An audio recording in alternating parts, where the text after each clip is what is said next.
सांग, अभिषेक शर्मा सेंचुरी मारेल का? मारेल? ओके, हाफ सेंचुरी पण नाही मारणार अभिषेक शर्मा. पण मला असं वाटतंय की अभिषेक शर्मा सेंचुरी मारेल. माझा फेवरेट प्लेअर आउट होणार नाही. माझा फेवरेट प्लेअर आहे तो. तर अभिषेक शर्माने जर सेंचुरी मारली, हाफ जरी मारली ना, माझ्याकडनं तुला पार्टी. बोल काय पाहिजे? तंदुरी. जर हाफ सेंचुरी मारली तर, आणि जर आउट झाला तर तुम्हाला द्यायची तंदुरी. चालेल. आणि सेंचुरी मारली तर सेंचुरीवर तंदुरी, हाफ सेंचुरीवर नाही का? ठीक आहे. पण मला असं वाटतं तो सेंचुरी मारेल. हाफ सेंचुरी तरी मारेलच. तुम्हाला तंदुरी देणार. हा, आणि फुल सेंचुरी मारली तर मी हाफ सेंचुरी फुल सेंचुरी ठीक आहे. बघू. आता त्यांनी 14 बॉलमध्ये 35 रन केलेत. तर जर अभिषेक शर्माने हाफ सेंचुरी मारली तर मी याला तंदुरी देणार. पण हाफ सेंचुरीचं नाही, 35 रन तर त्यांनी केलेच आहेत. अजून 15 रनसाठी कुठे मी हे करू? सेंचुरी मारली तर. हा, चला बघू हा जिंकतो की मी.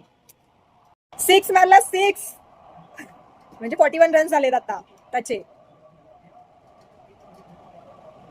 15 बॉल 41 रन. हा, बघू.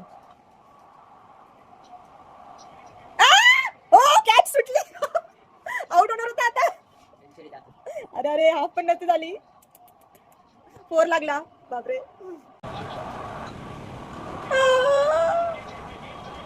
4. ए पागल, हाफ सेंचुरी झाली. हाफ सेंचुरी झाली आहे तर बाळा मला देणार आहे तंदुरी. कारण मी तर बोलली होती हाफ सेंचुरी होणार. माझं सेंचुरी होतं, हाफ सेंचुरी नव्हतं. समजलं? माझं सेंचुरी होतं. यस, अभिषेक half century.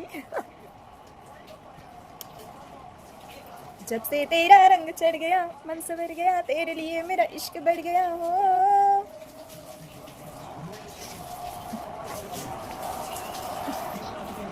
No ball. Half century यार. हाय शट. अभिषेक शर्मा आउट झाला. तुला आनंद होतोय ना? तुला आनंद होतोय अभिषेक शर्मा आउट झाला म्हणून? सेंचुरी मारेल तो, मारतो नेहमी. आता थोडं त्याचा मूड ऑफ आहे म्हणून. पण मी तुला आता तंदुरी नाही देणार कारण ते सेंचुरीवर होतं. सॉरी. जाऊ द्या, अभिषेक शर्मा आउट झाला पण आपली इंडिया जिंकेल आणि जिंकेलच.